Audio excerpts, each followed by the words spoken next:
چین تھا جیسے دنیا کی ہر تھکاوٹ اس حفاظت پر آ کر ختم ہو جاتی تھی۔ سالار نے اسے نیند میں ہی قریب کر لیا۔ میں کب سے ویٹ کر رہا تھا۔ میری نائٹ سپوائل کی ہے تم نے، تمہیں اس کی سزا ملے گی، وہ گہری نیند میں بڑبڑایا۔ زمل نے اس کی گردن میں ہاتھ ڈالا اور اس کے بالوں میں پھر سے انگلیاں چلانے لگی۔ منظور ہے، وہ مدھم لہجے میں بولی اور سکون سے آنکھیں موند لی۔ چند سالوں بعد نوٹ بک پر تیز تیز لکیریں مار کر اس نے سر اٹھایا تو حسین آنکھوں میں موٹے موٹے آنسو تھے۔ وجہ حیدر صاحب تھے، جو اسکول کے سب لڑکیوں سے دوستی کرتا تھا، جبکہ لائبہ کو لگتا تھا اسے صرف اس کا دوست ہونا چاہیے۔ وہ کیوں کسی سے دوستی کرتا ہے؟ وہ سالار انکل سے اس بات پر پٹتا بھی تھا، پھر بھی ویسا ہی رہتا تھا۔ اس نے اپنے آنسو صاف کیے اور اس کے سفید پھولے پھولے گالوں میں چیری سی گھل گئی، یعنی سرخی پھیل گئی۔ لائبہ تم رو رہی ہو؟ نور نے اس کی طرف دیکھا۔ چھٹی ہو گئی تھی، وہ اسے لینے آئی تھی، منہا بھی ساتھ تھی۔ دونوں نے لائبہ کو روتے دیکھا تو جلدی سے کلاس میں آئیں۔ وہ میٹرک کے اسٹوڈنٹس تھیں، جبکہ لائبہ 9th کلاس میں اور حیدر اور زریاب دونوں 9th کلاس میں تھے۔ دونوں ٹوئنس تھے۔ زریاب کافی موٹا تازہ تھا کیونکہ وہ ماماز بوائے تھا، جبکہ حیدر سالار مرتضیٰ کی کاپی تھا، کیونکہ سالار مانتا ہی نہیں تھا کہ وہ کوئی خلائی مخلوق ہے، جبکہ حیدر کو بس یہی کہتا تھا کہ میرے گھر خلائی مخلوق پیدا ہوئی ہے، جبکہ دیکھنے میں وہ اپنے باپ سے بھی کہیں زیادہ خوبصورت تھا۔ پاپی، حیدر آج بھی مصباح کا ہاتھ پڑ رہا تھا، اور جب ہم گئے ان کے پاس تو انہوں نے ہمیں جھڑک دیا۔ اس کی آنکھیں پھر سے بھر گئیں اور موٹے موٹے آنسو گرتے رہے۔ نور نے نفی میں سر ہلا کر اسے گلے سے لگا لیا۔ یہ حیدر 2 ہفتے سے تایا جان سے پٹا نہیں ہے، جب یہ پٹے گا تب اس کو سکون ملے گا۔ نور اور منہا بھی غصے سے بولیں تو زریاب آ گیا۔ اپی ڈرائیور آ گیا ہے یار، بھوک لگ رہی ہے مجھے، وہ بولا تو تینوں ہنس دی۔ روتے میں ہنسنے کا منظر لائبہ کے چہرے پر بکھر گیا، جو اتنا دلکش تھا کہ سب ٹھہر کر دیکھتے۔ حالانکہ مجھے لگتا ہے اس موٹے نے ساری کینٹین کھائی ہے۔ منہا نے اس کے گول گپے کے گال کھینچے۔ حیدر کہاں ہے؟ نور کو یاد آیا۔ بھیا تو اوپر ہے ابھی، وہ ایک لڑکی کے ہاتھ دیکھ رہے ہیں۔ استغفار، آج تو یوں ہی چلو اسے چھوڑ کر بس، نور غصے اور خفگی سے بولی اور سب وہاں سے جانے لگے، کیونکہ باہر روشانے اور رضا بھی اپنے بیگ لیے کھڑے ان دونوں کا ویٹ کر رہے تھے۔ نور نے اپنے بھائی کو گود میں اٹھا لیا، جبکہ روشانے کو منہا نے، کیونکہ وہ سب سے چھوٹی تھی، ابھی 3 کلاس میں تھی اور بیگ کے وزن سے تھک گئی تھی۔ مگر لائبہ نے نفی کی وہ اسے کیسے چھوڑ کر جاتی، پھر انکل اس کو مارتے۔ میں لاتی ہوں نا اس کو، وہ کہہ کر یونیفارم میں بھاگتی ہوئی بڑی پیاری لگی تھی۔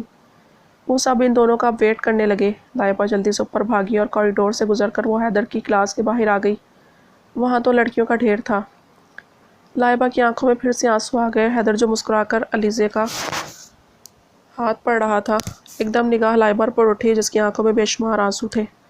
اوہ تیری بیٹیا، تو گیا آج؟ Okay girls bye. وہ بیگ کاندھے پر ڈالتا ڈیسک پر سے اچھل کر لائبہ تک پہنچا۔ او میری ہنی بنی، رو کیوں رہی ہو؟ دیکھو کیسے بے وقوف بنایا ہے میں نے ان سب کو۔ وہ اس کا ہاتھ اپنے ہاتھ میں پکڑتا دانت نکالتا بولا، ہاتھ چھوڑے میرا، میں انکل کو شکایت لگاؤں گی آپ کی، آپ بات نہیں مانتے ان کی۔ وہ غصے سے اپنا ہاتھ چھڑا کر باہر بھاگ گئی۔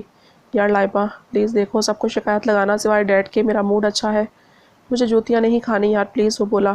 بیگ دیں۔ لائبہ نے اچانک رک کر اس سے بیگ لیا۔ حیدر مسکرا دیا اور اس کی گردن میں ہاتھ ڈال لیا۔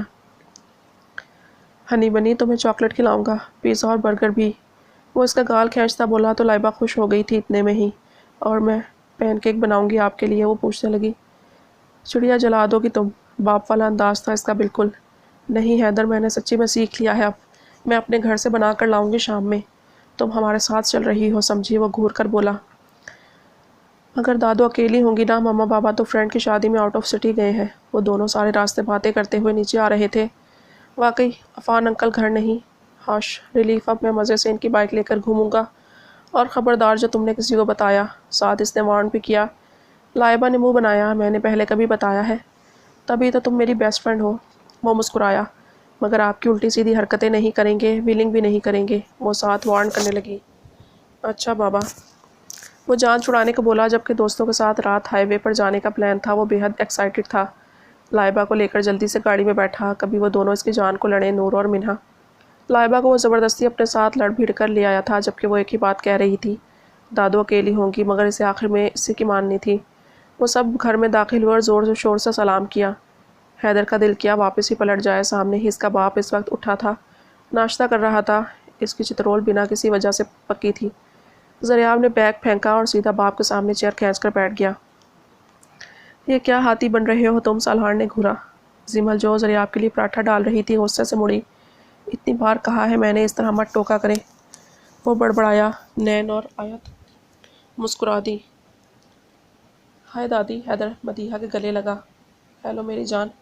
ویسے سلام کرتے ہیں۔ مدیحہ نے ٹوکا تو وہ سر ہلا گیا۔ باپ کے سامنے کوئی الٹی سیدھی حرکت نہیں کرتا تھا۔ لائبہ نے بھی سب کو سلام کیا، البتہ وہ جانے کے لیے بے چین تھی۔ باقی سب اپنے اپنے رومز میں چلے گئے اور رمشا روشانے کا ہاتھ منہ دھلانے لے گئی۔ حیدر چیئر کھینچ کر باپ کے سامنے بیٹھا۔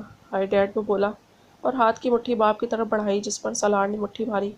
ہائے سن، واٹ اباؤٹ ٹوڈے؟ وہ پوچھنے لگا۔ اٹس گڈ ایز آلویز، وہ آنکھ دبا کر بولا۔ کوئی نیا کارنامہ؟ سالار نے ذرا تشویش نظروں سے دیکھا، جبکہ لائبہ مدیحہ کو کہہ رہی تھی کہ ڈرائیور سے کہیں گھر چھوڑ دے۔ حیدر کی غصیلی نظریں اس پر رکیں۔ لائبہ چپ ہو گئی۔ ارے جاؤ آ گیا ہے ڈرائیور، مدیحہ بولی۔ حیدر نے مزید گھورا تو وہ نفی کر گئی اور سالار کو سلام کرتی ٹیبل پر آ گئی۔ والسلام۔ کیا کیا آج؟ وہ لائبہ کی طرف دیکھ کر پوچھنے لگا۔ یہ اس کی دلی خواہش تھی لائبہ اس کی بہو بنے، جو ابھی اس نے کسی سے شیئر نہیں کی تھی، بس وہ پسند تھی اسے حیدر کے لیے۔ وہ دونوں ساتھ اچھے لگتے تھے۔ کب کچھ بھی نہیں انکل، لائبہ ساری باتیں چھپا کر مسکرائی۔ لائبہ جھوٹ بول رہی ہے ڈیڈ، بھیا نے اسکول کی سب لڑکیوں کے ہاتھ دیکھے ہیں اور پتہ نہیں کیا کیا فالتو باتیں بتائی ہیں۔ ہاتھی؟ حیدر ایک دم چیخا۔ میری جان یہ کھا، میں رات کو تمہارے لیے آئس کریم لاؤں گا۔ جلدی سے اس کے منہ میں سیب ٹھونستے اس نے گھور کر کہا۔ سالار باپ تھا ان کا۔ حیدر کو خاموشی سے گھور کر دیکھا۔ تبھی مرتضیٰ بھی سب بچوں کی آوازیں سن کر آ گئے تھے۔ اب انہوں نے آفس کو خیر بات کہہ دیا تھا، کیونکہ سالار اب آفس جاتا تھا، مگر کچھ لیٹ۔ کس کے ہاتھ پڑے ہیں؟ سالار نے وہیں سے بات شروع کی۔ ڈیڈ میں نے نہیں پڑھے یار، حیدر بولا۔ لائبہ تو سر جھکائے کھانے لگی اور ٹینشن الگ ہوئی۔ شٹ اپ، تمہیں کہا ہے نا ایسی حرکتوں سے پرہیز کرو، تمہیں سمجھ نہیں آتی؟ سالار نے اس کا کان پکڑا۔ یار بابا، میری بھی کوئی عزت ہے، وہ چیخا، جبکہ مرتضیٰ نے اس کے ہاتھ پر ہاتھ مارا۔ خبردار جو میرے بیٹے کو چھوا بھی۔ بابا اسے آپ بگاڑ رہے ہیں، سالار نے شکایت کی۔ تم بڑی سیدھی چیز ہو، آئے بڑے، کھا میرا بیٹا، اور میرا بھی ہاتھ پڑنا، دادی کا بھی۔ مرتضیٰ ہنسے، جبکہ لائبہ بھی ہنس دی۔ سالار سے جان تو چھوٹی تھی۔ موٹے تیرا قیمہ بناؤں گا میں، اور میں تمہارا۔ سالار نے آنکھیں نکالیں۔ ہائے موم۔